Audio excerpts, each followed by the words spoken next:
우리 옆에 앞에 분들 한번 인사 한번 하겠습니다. 예수님께서 죽음을 이기시고 부활하셨습니다.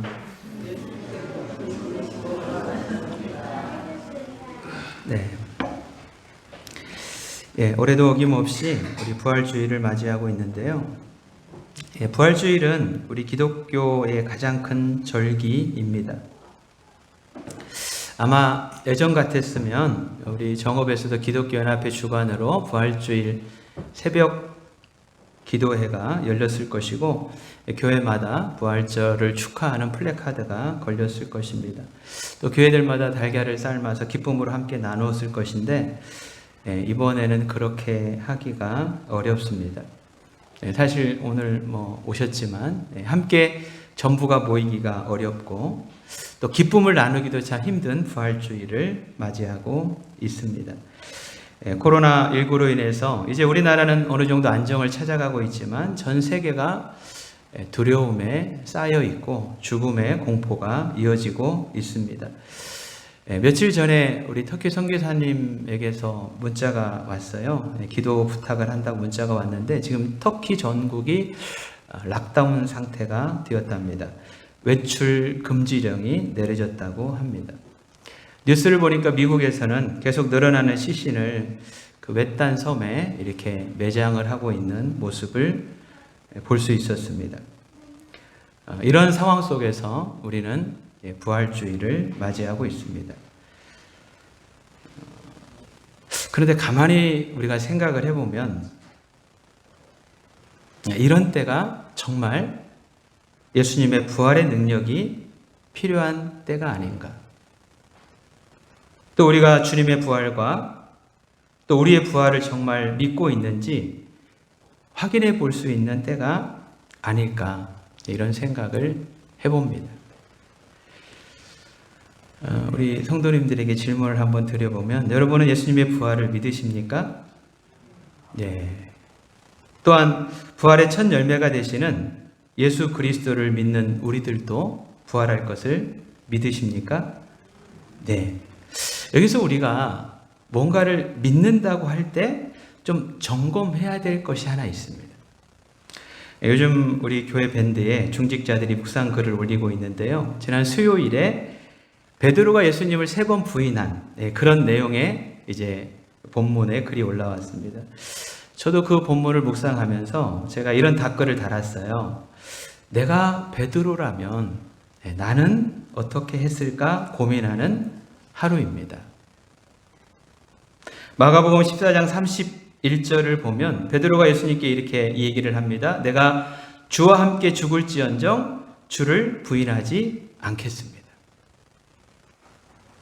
근데 얼마 지나지 않아서 주님을 버리고 도망했습니다.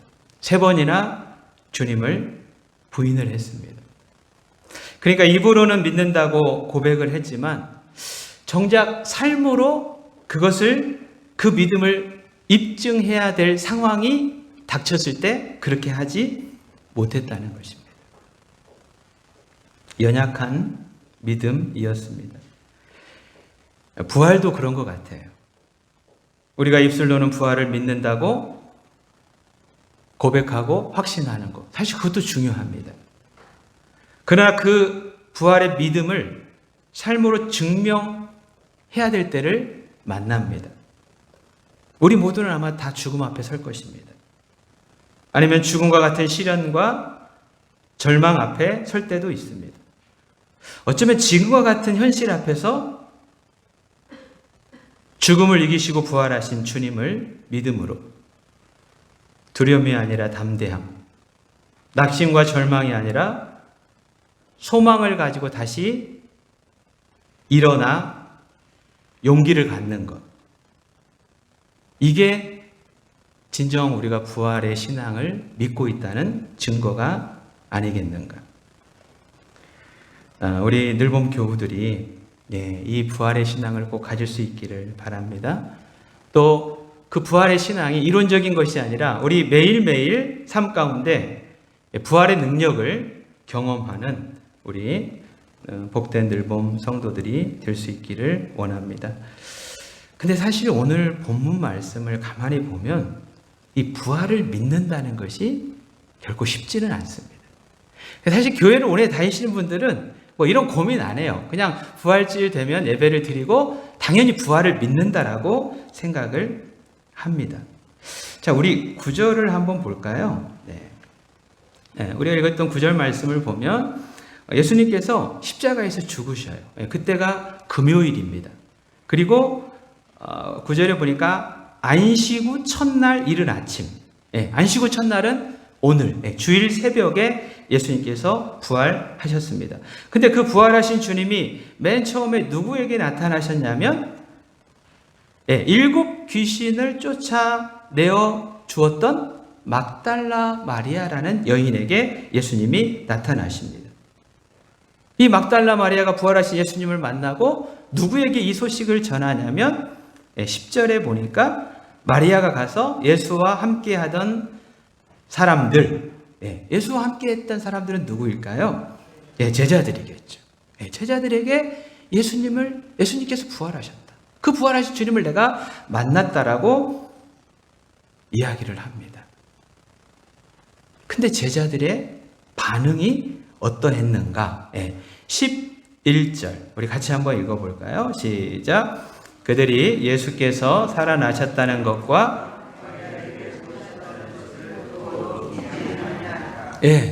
들었는데 뭐 하지 않았다는 거예요? 믿지 않았습니다. 근데 여러분 13절 하반절도 보십시오. 역시 믿지 않았다. 14절 하반절도 보십시오. 살아난 것을 본 자의 말을 믿지 아니함일러라. 오늘 본문은 3번이나 제자들이 믿지 않았다는 사실을 반복합니다. 여러분이 제자였다면 믿었을 것 같습니까? 안 믿었을 것 같습니까? 이게 참 이상해요. 주님이 부활하셨다라는 기쁨의 소식을 전해 제자들이 안 믿었어요. 성경을 보면 사실은 다른 사람은 몰라도 제자들은 부활에 대한 소식을 믿어야 했습니다. 왜냐하면 예수님이 살아계실 때 최소 3번 이상 내가 죽고 3일 만에 부활할 것을 계속 강조해서 가르쳐 주셨기 때문입니다. 우리 8장 31절 한번 잠깐 볼까요? 8장 31절. 마가복음 8장 31절입니다. 거기 보면 예수님께서 이렇게 말씀하시죠. 인자가 많은 고난을 받고 장로들과 대제사장들과 서기관들에게 버림받아 죽임을 당하고 사흘 만에 살아나야 할 것을 비로소 그들에게 가르치시되 이렇게 말씀합니다. 명백하게 내가 죽고 사흘 만에 다시 살아날 것이다. 근데 여기뿐만 아니라 9장 31절, 10장 34절에서도 가르쳐 주셨습니다.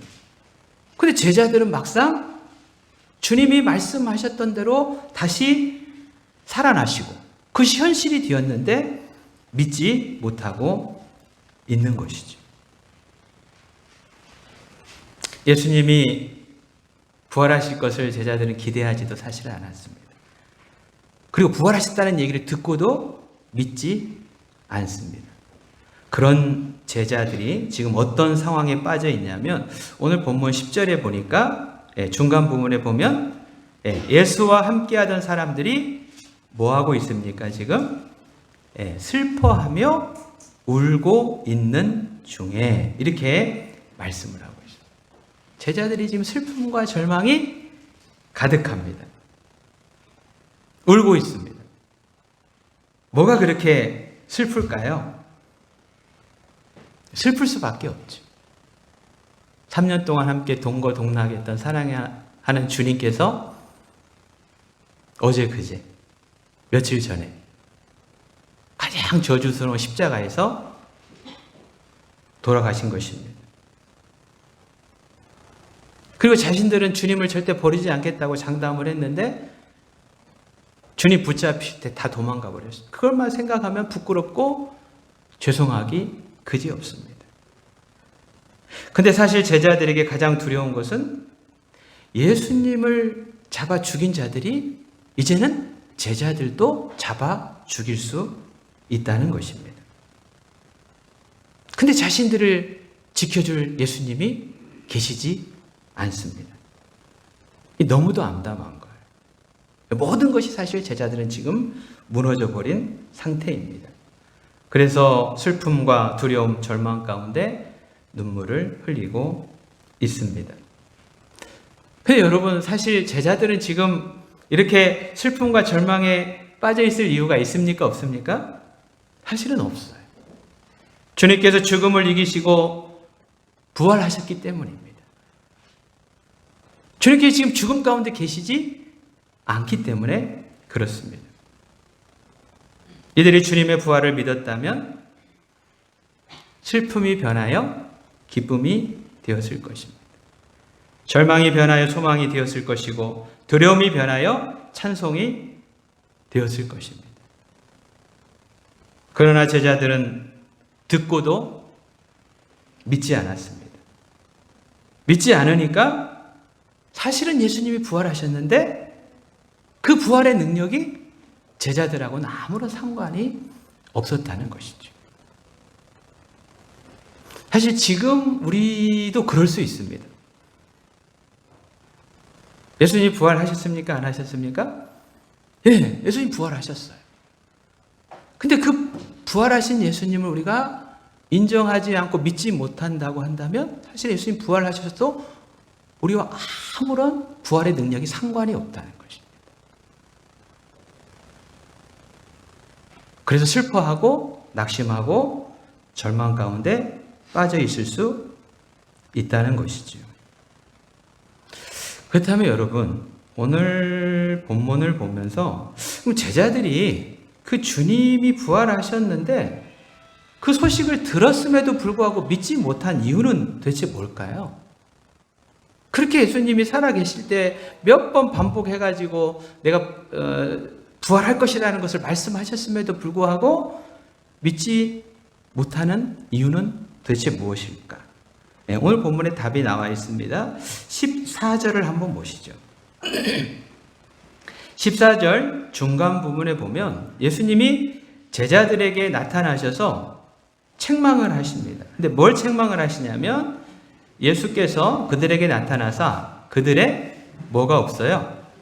예, 믿음이 없는 것과 마음이 완악한 것을 꾸짖으시니 이는 자기가 살아난 것을 본 자들의 말을 믿지 아니함일러라. 이렇게 말씀을 합니다. 믿음이 없는 것과 마음이 완악한 것. 이것이 제자들이 부활을 믿지 못한 이유라는 거예요. 믿음이 없다는 것은 원어로 아피스티아인데요. 하나님의 능력과 하나님의 약속을 믿지 않은 것입니다. 하나님이 뭐라고 약속을 하셨는가? 하나님이 얼마나 능력이 있는가? 이거를 믿지 않은 거예요. 마음이 완악했다는 것은 마음이 굳어져 있었다는 이야기입니다.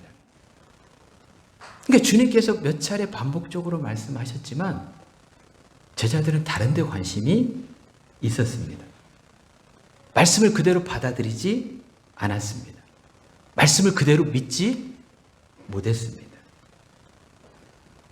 예수님의 말씀과 능력보다는 내 경험, 내 지식, 내 생각이 앞섰다는 것이죠.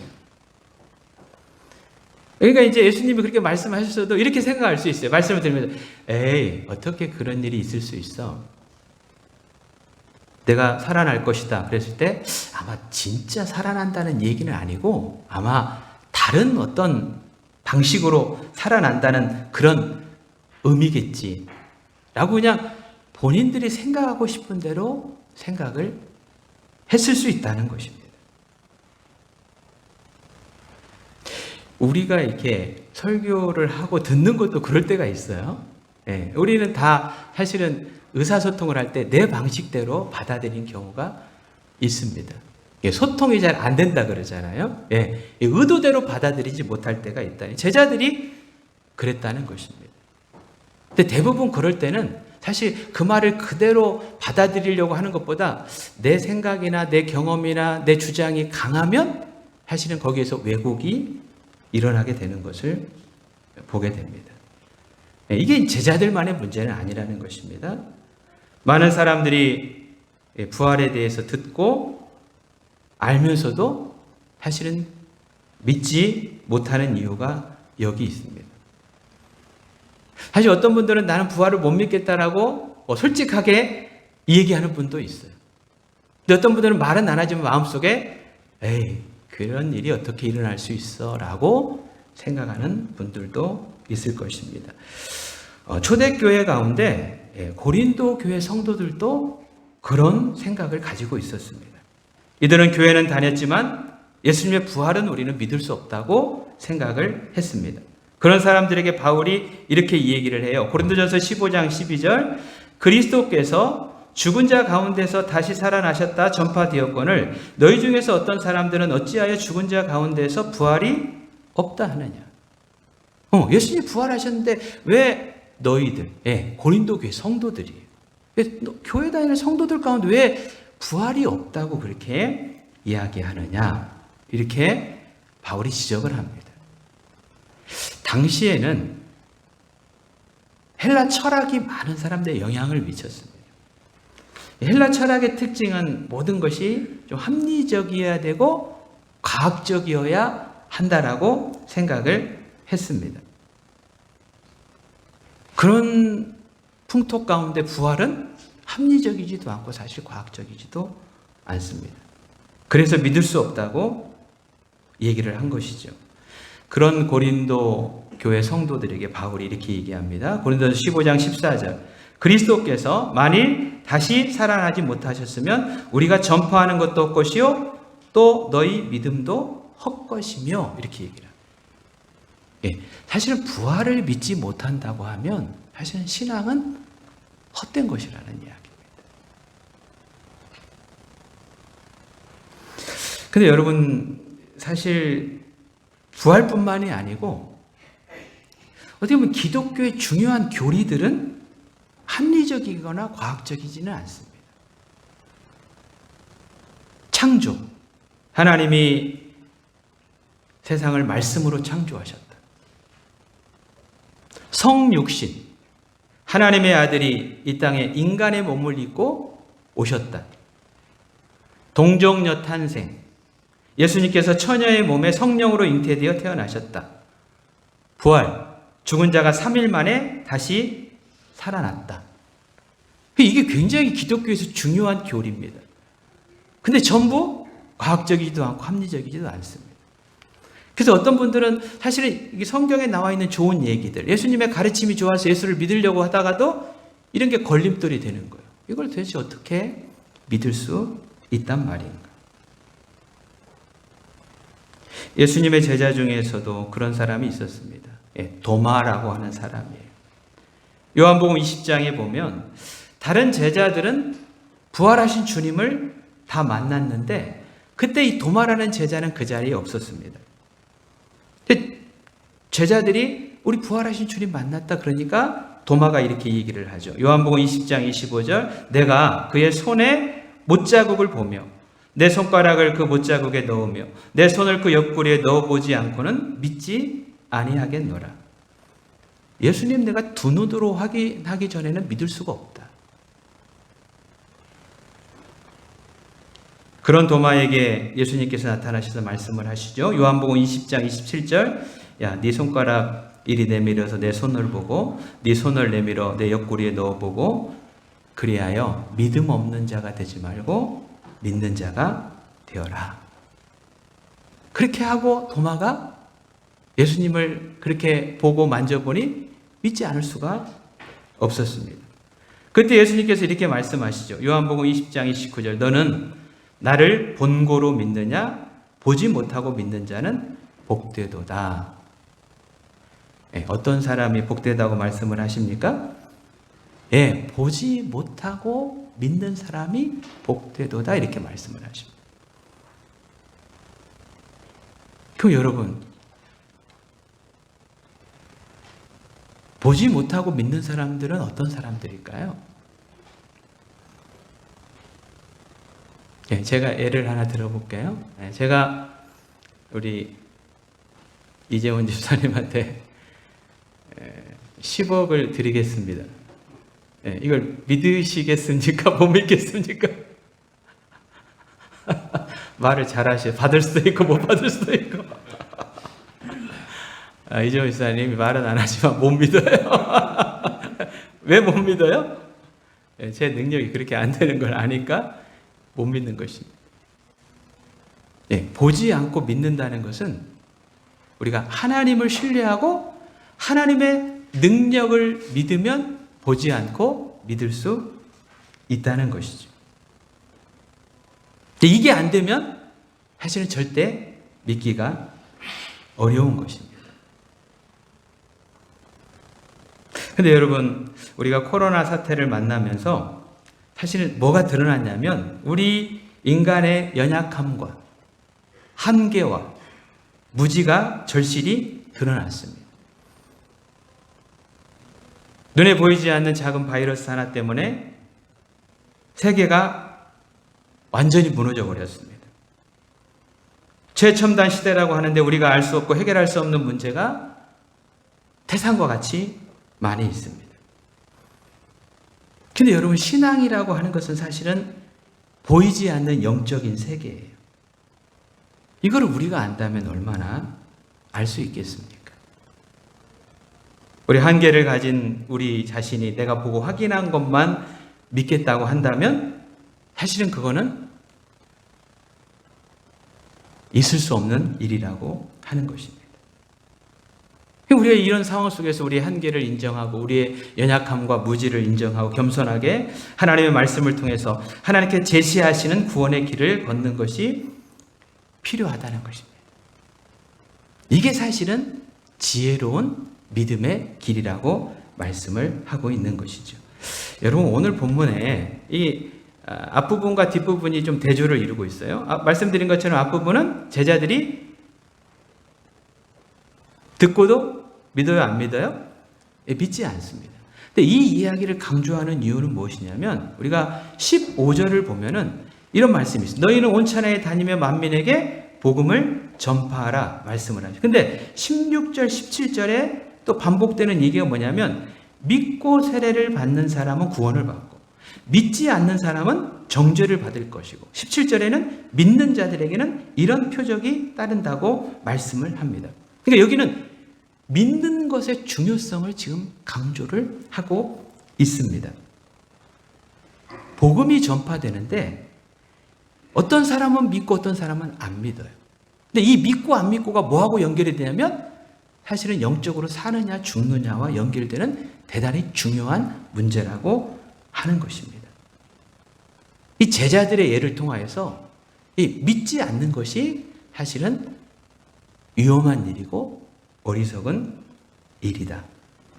복음을 듣고 믿는 자들이 되라고 지금 주님께서 말씀하고 계시는 것이죠. 그러기 위해서 우리는 겸손하게 하나님의 말씀을 받고 그대로 믿는 것이 필요하다는 것입니다.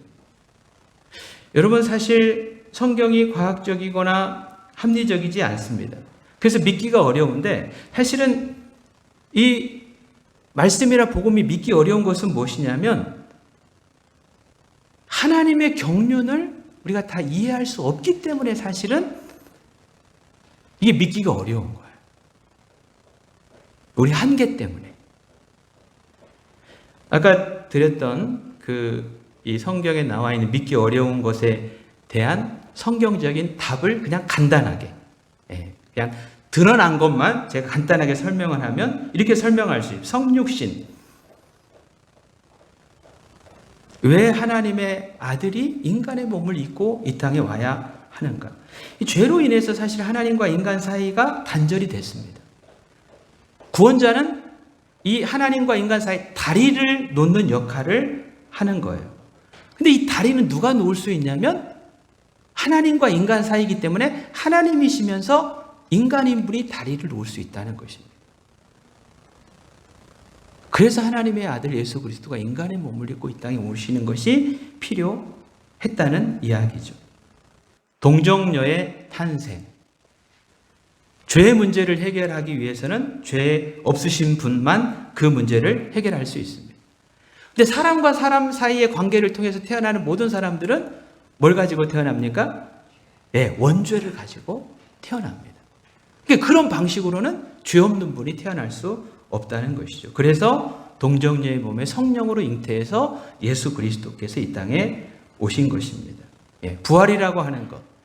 사실 죽음은 죄의 결과 때문에 온 것입니다. 예수님의 십자가를 통해서 죄의 문제가 해결이 됐습니다. 그러면 당연히 어떤 문제도 해결이 돼야 돼요. 죄 때문에 죽음이 왔으면 죄 문제가 해결되면 죽음의 문제가 해결되는 것입니다. 이게 부활을 통해서 증명을 해 주신 것입니다.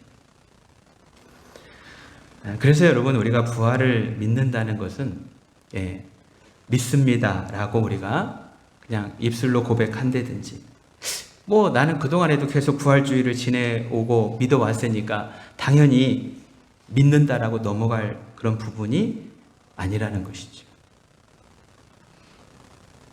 매일매일 우리가 하나님을 신뢰하고 하나님의 말씀을 그대로 믿고, 특별히 하나님의 능력을 믿고, 우리의 연약함을 겸손하게 고백하고,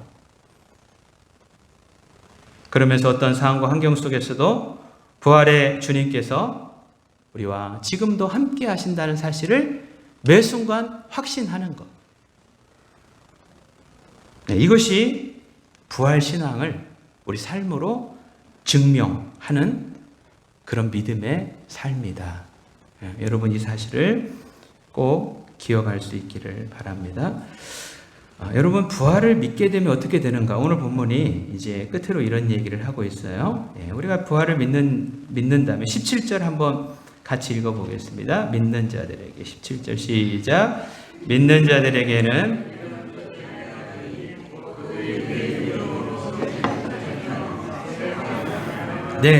믿는 자들에게는 사실은 표적이 따른다라고 그렇게 얘기를 합니다. 근데 이 표적이 왜 따르냐면 20절 말씀이 중요합니다. 제자들이 나가 두루 전파할 때 누가 함께 하시기 때문에 따르는 거예요?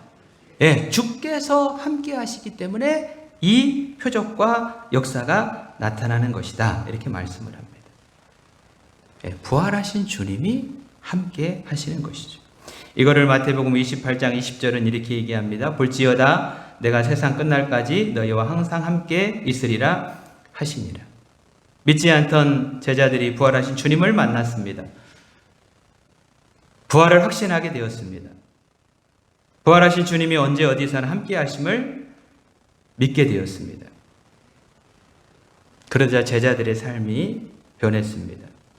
두려움과 절망 속에 슬퍼하며 울고 있던 제자들이었는데, 그렇게 자기들을 죽일까 두려워했던 예루살렘 시내에 나가서 복음을 전하는 사람들이 되었습니다. 부활의 증인이 되었습니다. 만민에게 복음을 전합니다. 이 얘기는 죽음이 두렵지 않다는 얘기입니다. 죽음이 끝이 아니기 때문입니다. 십자가가 두렵지 않습니다. 사람이 두렵지 않고 슬픔과 절망 가운데 빠져있지 않습니다. 왜냐하면 주님께서 죽음을 이기시고 부활하셨기 때문입니다. 그 능력의 주님을 만났기 때문입니다. 그 능력의 주님이 언제나 함께 하신다는 사실을 확신하고 있기 때문입니다. 지금도 부활의 주님은 우리와 함께 하실까요? 하지 않으실까요? 함께 하십니다.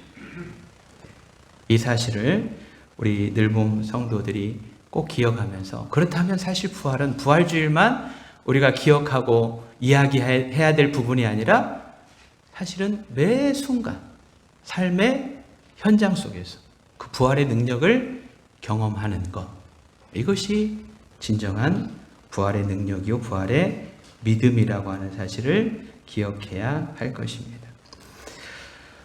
끝으로 가까운 목사님께서 영상을 하나 보내주셨어요. 코로나로 인해서 최악의 상황을 맞고 있는 이탈리아의 한 의사가 쓴 글을 영상으로 만든 것인데, 그 편지를 보니까 그 편지를 제가 그냥 그대로 한번 읽어드리고 말씀을 마치도록 하겠습니다. 율리안 우르반이라고 하는 의사가 그 사투를 벌이는 현장 속에서 쓴 편지입니다.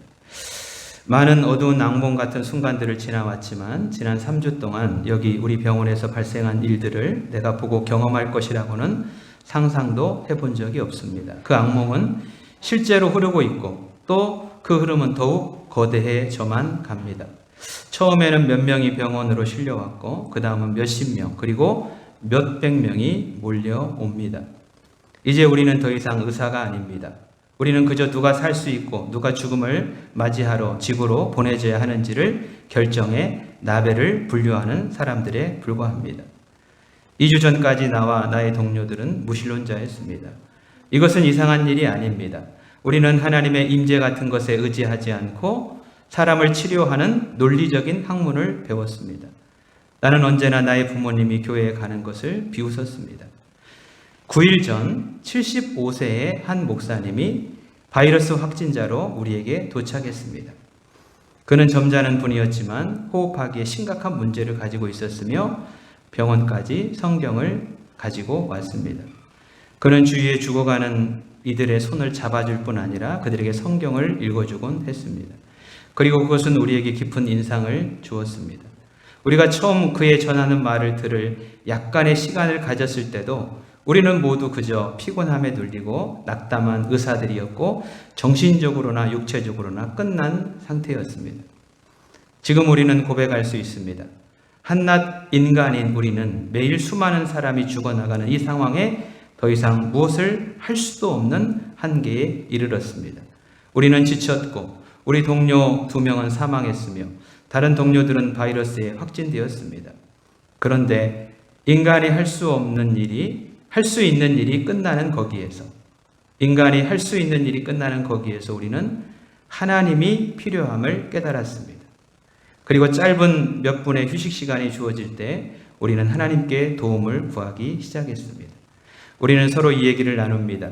치열한 무신론자였던 우리가 지금 매일 우리의 평강을 구하고 우리가 환자들을 잘 돌볼 수 있도록 우리를 도우시기를 주님께 구하는 것을 믿을 수 없다고 말입니다. 어제 75세의 그 목사님은 돌아가셨습니다. 지금까지 3주 동안 120명이 사망했고 우리 또한 모두 지치고 무너졌지만 그분은 자신의 위중한 상태 속에서도 우리의 어려움에도 불구하고 우리가 더는 찾지 못했던 평강을 우리에게 가져다 주었습니다. 그 목사님은 주님께 돌아가셨으며 현재 상황이 이어진다면 아마 우리도 곧 그분의 뒤를 따를 것입니다. 나는 6일째 집에도 들리지 못했고 언제 마지막 식사를 했는지도 모르겠습니다. 나는 지금 이 땅에서 나의 무용함을 깨닫지만 나의 마지막 호흡을 다른 이들을 돕는 데 줄 수 있기를 원합니다. 나는 나의 동료들의 죽음과 그들의 고통에 둘러싸여 내가 하나님께 돌아온 것에 기쁨이 넘칩니다. 네, 이렇게 편지는 마무리되고 있습니다.